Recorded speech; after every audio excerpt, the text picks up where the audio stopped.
হওয়া অ্যাকচুয়ালি দরকার ছিল।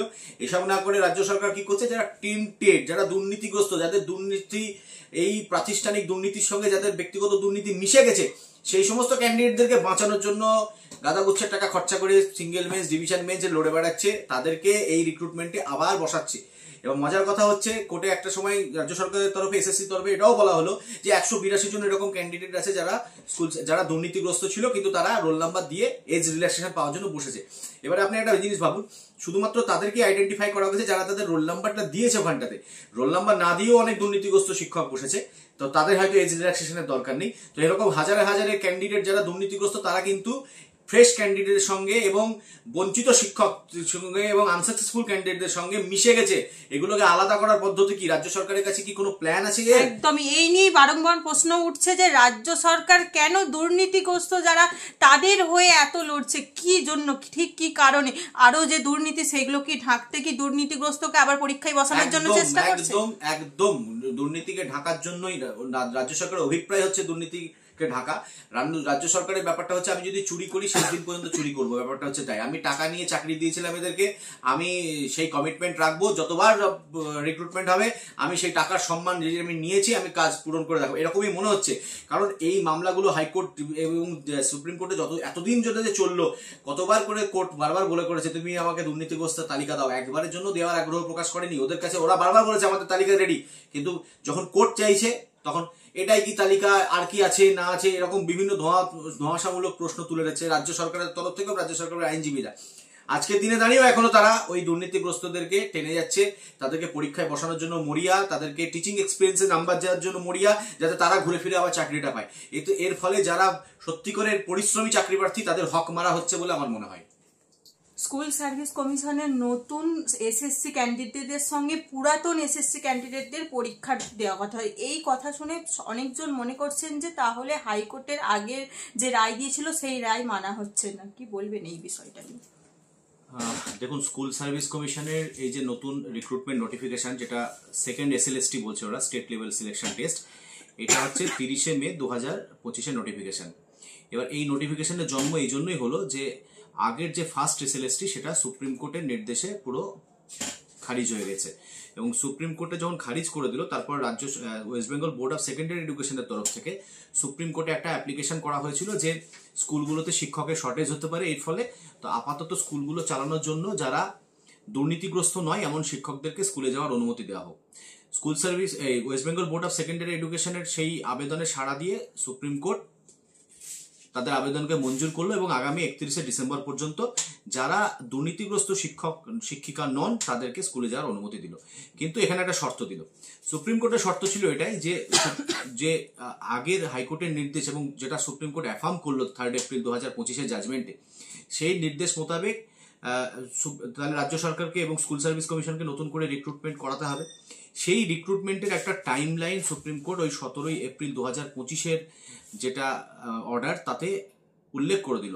সেখানে সুপ্রিম কোর্ট কিন্তু 31 মের মধ্যে ফ্রেশ নোটিফিকেশন আনার কথা বললো, এবং তারপরে আপনার 31 ডিসেম্বরের মধ্যে পুরো রিক্রুটমেন্টটা কমপ্লিট করার কথা বলে দিল। এবার স্বাভাবিকভাবে এটা একটা বাইন্ডিং অর্ডার, মানে এই অর্ডারের শর্তগুলো মানবে তবেই শিক্ষকরা কিন্তু 31 ডিসেম্বর পর্যন্ত স্কুল যেতে পারবে। ব্যাপারটা ছিল এরকম, মানে যেটা অর্ডারের যা মাপকাঠি বা 4টে সীমানা সেটা হচ্ছে এরকম। এবার এইখানে দেখা যাচ্ছে কি যে তড়িঘড়ি তার স্বাভাবিকভাবেই যেহেতু সুপ্রিম কোর্ট টাইম বেঁধে দিয়েছে, ওরা 31 মের মধ্যে নোটিফিকেশন আনতে হবে, নিয়ে এলো 31 মেতে, একদিন আগে। নোটিফিকেশনে গিয়ে আমরা যেটা অবাক হচ্ছি প্রথমে সেটা হচ্ছে যে ঠিকই বলেছেন আপনার প্রশ্নে, যেটা যে আগের অর্ডার মানা হয়নি। আমরা কিন্তু আমাদেরও প্রাথমিকভাবে সেটাই আমাদের মনে হয়েছে বা এখনো হচ্ছে যে আগের অর্ডার মানা হয়নি। তবে এক্ষেত্রে আমাকে অবশ্যই বলতে হবে যে মানা হয়নি এই বলে আমরা কিন্তু সিঙ্গেল বেঞ্চের দ্বারস্থ হয়েছিলাম, পরে ডিভিশন বেঞ্চের দ্বারস্থ হয়েছিলাম, যে এইটা হাইকোর্টের এবং সুপ্রিম কোর্ট যে অর্ডারটা অ্যাফার্ম করলো তাতে যেভাবে পরীক্ষা নেওয়ার কথা বলা হয়েছে সেটাকে মানা হচ্ছে না। কিন্তু এটা কিন্তু হাইকোর্টের সিঙ্গেল বেঞ্চ এবং সুপ্রিম কোর্ট এই ডিভিশন বেঞ্চ খারিজ করেছে। মানে সিঙ্গেল বেঞ্চ প্রথমে খারিজ করলো, তারপর অ্যাপিলে গিয়ে ডিভিশন বেঞ্চে সেটা খারিজ করেছে। অর্থাৎ আজকের দিনে দাঁড়িয়ে আমার যেটা মনে হয়েছে সেই জিনিসটা আমি কোর্টের কাছ থেকে তার কোনো সাড়া পাইনি, কোর্ট আমার আবেদনটাকে মঞ্জুর করেনি। কিন্তু তার মানে যে আমি যে এখানেই থেমে যেতে চাইছি ব্যাপারটা এরকম নয় অবশ্যই। কারণ হচ্ছে আমাদের এখনো মনে হয় যে যেভাবে হাইকোর্টের নির্দেশ ছিল প্যারাগ্রাফ 363 এবং সেখানে যে ডিরেকশনগুলো লেখা ছিল জাস্টিস দেবাংশু বসাক এবং জাস্টিস সাব্বার রশিদের ডিভিশন বেঞ্চে, সেই অর্ডারটাই কিন্তু সুপ্রিম কোর্ট আপহেল্ড করেছে এবং কিছু মডিফিকেশন, স্লাইট মডিফিকেশন, এবং সুপ্রিম কোর্ট স্পেসিফিক্যালি বলেছে যে আমরা মনে করছি এই অর্ডারটাতে আর সেভাবে টাচ করার দরকার নেই, কোনো মডিফিকেশনের দরকার নেই, স্লাইট কিছু চেঞ্জ আমরা করছি। যদি দরকার না থাকে তাহলে মাথায় রাখতে হবে যে justice Debangshu Basak, justice Sabbar Rashidi division বেঞ্চের অর্ডারটা সুপ্রিম কোর্টের জাজমেন্টের সঙ্গে মার্জ হয়ে গেছে। তাহলে কি সেই জাজমেন্টে স্পেসিফিক্যালি বলা আছে প্যারাগ্রাফ 363-তে রোমান 11-এ যে এসএসসি এই ভ্যাকেন্সির এগেনস্টেই নতুন করে পরীক্ষা নেবে। এই ভ্যাকেন্সি বলতে সেখানে কোন ভ্যাকেন্সি ছিল? সেখানে শুধু ফার্স্ট এসএলএসটির ভ্যাকেন্সি ছিল, অর্থাৎ কিনা যেটা 2016 রিক্রুটমেন্ট, সেই রিক্রুটমেন্টে যে ভ্যাকেন্সি ইনভলভ ছিল সেই ভ্যাকেন্সি। আবার তারপরে রোমান 13-এ গিয়ে যে ডিরেকশনটা, সেখানে ডিভিশন বেঞ্চ যেটা পরিষ্কার করে বলছে যে এসএসসি কে তার নিজস্ব যেটা রুলস, রিক্রুটমেন্ট রুলস, সেটা তার ট্রু স্পিরিট এবং ট্রু স্পিরিটে সেটাকে ফলো করতে হবে, মানে ট্রু লেটার অ্যান্ড স্পিরিটের এক্সাক্ট ভাষাটা এরকম। তো সেক্ষেত্রে তার মানে সেক্ষেত্রে সেই সময় এক্সিস্টিং রুলস কোনটা? 2016 রিক্রুটমেন্ট রুলস, সেই রুলসটাকে ফলো করার কথা হাইকোর্ট বলেছে। এবার আমরা আগেও বলেছি যে ট্রান্সপারেন্সির জন্য রুলসের পরিবর্তন যদি শুধু ট্রান্সপারেন্সির উদ্দেশ্যে হয় সেটাকে আমরা স্বাগত জানাচ্ছি, কিন্তু রুলসের পরিবর্তন করতে গিয়ে দেখা যাচ্ছে যে পুরো 16 রুলসটাকেই সুপারসিড করে দেওয়া হচ্ছে, তাহলে কিন্তু অবশ্যই সেখানে আপত্তির জায়গা। এবং আমাদের মনে হচ্ছে সেখানটাই ডিভিশন বেঞ্চের অর্ডারটার ভায়োলেশন হচ্ছে এবং সুপ্রিম কোর্টের অর্ডারটাও ভায়োলেশন হচ্ছে, কারণ সুপ্রিম কোর্ট ওই অর্ডারটা বহাল রেখেছে। কিন্তু যে কোনো কারণেই হোক, এখন ডিভিশন বেঞ্চ এবং আমাদের সিঙ্গেল বেঞ্চ এবং ডিভিশন বেঞ্চে সেটা আমাদের যে প্রেয়ার তার সঙ্গে তারা একমত নন মহামান্য বিচারপতিরা, এবং আমরা এটা সুপ্রিম কোর্টের দ্বারস্থ হতে চাইছি। আমাদের মনেও হয়েছিল একটা সময় যে এই যে ইস্যুগুলো যেহেতু সুপ্রিম কোর্ট থেকে এবং প্রধান বিচারপতির বেঞ্চ থেকে এসছে, এই জিনিসগুলো হয়তো আমাদের সুপ্রিম কোর্টের দ্বারস্থ হতে হবে। তো অলরেডি আমরা সুপ্রিম কোর্টে এটা নিয়ে মামলা করেছি। এখানে একটা ব্যাপার আরো বলার দরকার আছে যে এজ রিল্যাক্সেশনের একটা কথা বলা হয়েছিল। এজ রিল্যাক্সেশনের জন্য যারা আনটেন্টেড টিচার, যারা চাকরিহারা হয়েছেন, তারা যদি বসেন এবং তাদের যে বয়সের যেটা আপার লিমিট, সেই বয়সের আপার লিমিটটা যদি পেরিয়ে যায় তাও তারা বসার সুযোগটা পাবেন। এটাই ছিল কোর্টের নির্দেশ। এই নির্দেশটা ফলো করা হচ্ছে, ঠিক আছে, কিন্তু আমরা যে এখানে যে ভাষাটা প্রয়োগ হয়েছে টিচারদের ক্ষেত্রে জিনিসটা ফলো করা হলেও ওখানে বলা হয়েছিল সব ক্যান্ডিডেটদের এজ রিল্যাক্সেশনের কথা। Candidates who are not specifically found to be tainted, এই কথাটা উল্লেখ ছিল। Candidates who are not only teachers.